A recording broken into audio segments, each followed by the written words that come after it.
Hello Internet, this is Jonathan with Total Warhammer. Today we're going to be casting another Warhammer 2 multiplayer battle.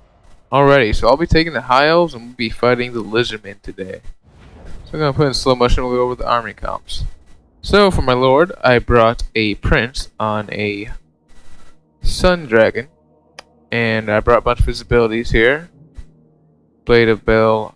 Oh, I'm not even going to try to say that. But yeah, they all give him some pretty good buffs and will allow him to put out a lot of damage really fast, as well as some defense. Along with that, I have two Great Eagles. So, pretty good weapon strength on those guys, pretty fast, not a lot of armor, and not a lot of armor piercing damage. To complement these guys, I have brought a Mage of Life with Shield of Thorns, which gives 25% weapon damage actually, and if overcast, it gives 50% weapon damage, so that is huge, guys. Combine that with these three guys and Lifeblood to heal all three of them, and that is a potent anti-dinosaur goon squad right there.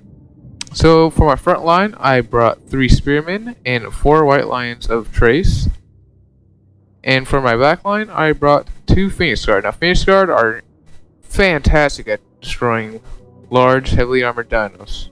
So I didn't bring any archers in this build, you may have noticed, and I'm kind of thinking that with the High Elves, most of the time you don't want to bring archers. I mean, they have long range, but the lack of armor piercing against the factions that are currently in the game kind of makes them not very good. Because think about it, Lizardmen, all their units have shields or heavy armor. So they can do pretty good against like Source Warriors, but it's not great. I don't believe they're cost effective against the Dark Elves or the Lizardmen for that matter. They can be used against Skaven. So there's actually going to be a lot of posturing in this game, guys, because so I'm going to speed up because he's in the water, and I don't want to fight in the water because I know my infantry will have a debuff in the water. Yeah, his large will not, and he has a very large focus build. So let's look at that real quick. He's got 4 skink cohorts with javelins, 2 source spears with shields, 2 Bastildons with revivification crystals, 1 feral stegodon, 1 ancient stegodon with a skink priest on top, and Karatgar, as well as some feral cold ones, which I just got out of the forest there. But yeah, he's got heavy down build, so it's really gonna favor him to fight in the water. So we're gonna be doing a lot of posturing. I'm gonna be throwing these guys around, trying to bait out some shots. But I don't have anything to make him come forward, so he's just gonna sit there. I'm just gonna keep on hitting him with flame breath, just try to get some damage on him, make him attack. Gonna feign a charge here. I'm gonna pull back my white lines of trace and get my spears with the silver shields to hopefully take some rounds. Get another flame attack on Karatgar. It does not do that much. It's better to get slightly armored units. And he uses a heal on those skink cohort. So I'm just flying around. We're still just posturing until eventually I decide to attack, because he's not going to come out. And here we go. So I'm about to attack here. I'm just going to wait for one of his large units to get isolated so I can take him down with my goon squad here. So I'm going to be sending a bunch of guys around the sides. Have my Phoenix Guard in reserve.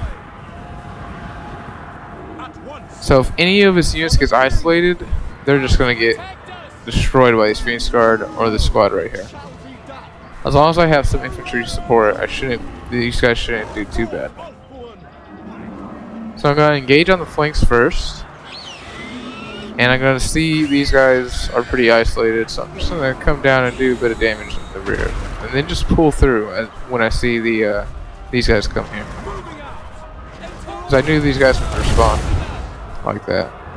So I send the rest of my front line in. There was a little bit of delay there because I was macroing this. I'm going to send these Phoenix Guard up against this Bastildon with Revivification Crystal. And these guys I'm going to get over here, because look at all these. Got a bunch of big downs right here. So I come in all on this Skink Priest on the Ancient Stegodon, and I use all of my Lord's abilities as well as Shield of Thorns and Earthblood. So these guys are getting healing. They're getting tons of damage. Look, they already put a lot of damage on that guy. Krotgar's getting in here, so I pull this guy out. He's taking quite a bit of damage. I make sure to leave him around so that he can get the buffs around. So I'm trying to pull out my Ghoul Squad to get another charge in. And as you can see over here, my Phoenix Guard are doing a good job against this Bastildon. Honestly, I should have pulled out these White Lions and Traces and come out of these after these Skinks, but not like those Javelins do much damage. These Spearmen are just doing a good job of holding up these Skinks in this Feral segment. So I'm still popping abilities, just cycle charging these large units as he has to do, because if you stay and fight against like Krotgar and all these, well, we're not going to win that, guys. We got Eagles, and the Dragon's pretty tanky, but not as tanky as these guys. He's let's see how much armor he has. Well, let's get the prints here. 70, so not great. That's about medium armor. So I rat off his Skink Priest over here, so I'm going to send my Weak Eagle after him to make sure he gets off the battlefield. And I'm winning the infantry fight. He just has Skinks. They did hold a lot longer than I expected. I have these Phoenix Guard chasing this guy. Gonna throw down another Earthblood over here, I believe. Nope, another Shield of Thorns. Get that damage after that. That works too. And we see we're putting massive damage on Krotgar here. And the battle's looking pretty good. It finally sends in his Feral Cold Ones. I guess he had him in there earlier, but they'll do pretty good against White Lions and Trace. They have 40 armor. They have armor piercing, so, and they're very cheap, so that's a good place to have them. So we're gonna try to get on Krotgar here and make sure he doesn't get away. And our Phoenix Guard are taking care of this Bastildon. So I'm gonna get this Great Eagle on Krotgar, but Krotgar still hasn't routed. Yeah, I thought he had routed already. As you can see, that Ancient Stegodon with the Skink Priest is gone, and we're gonna. Now we got Krotgar surrounded with Phoenix Guard, a Dragon, and an Eagle.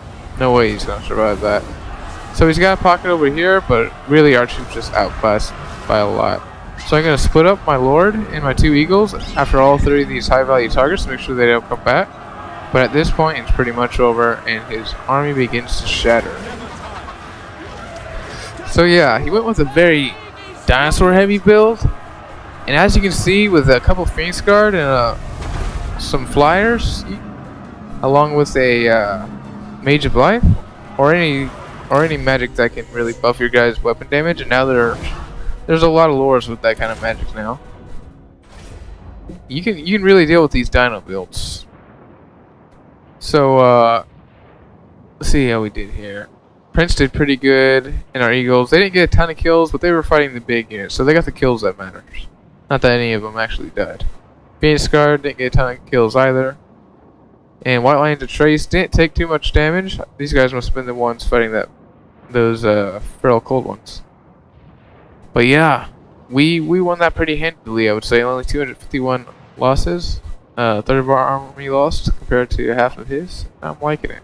So that's all for this one, guys. This is John Ton from Total Brohammer signing out.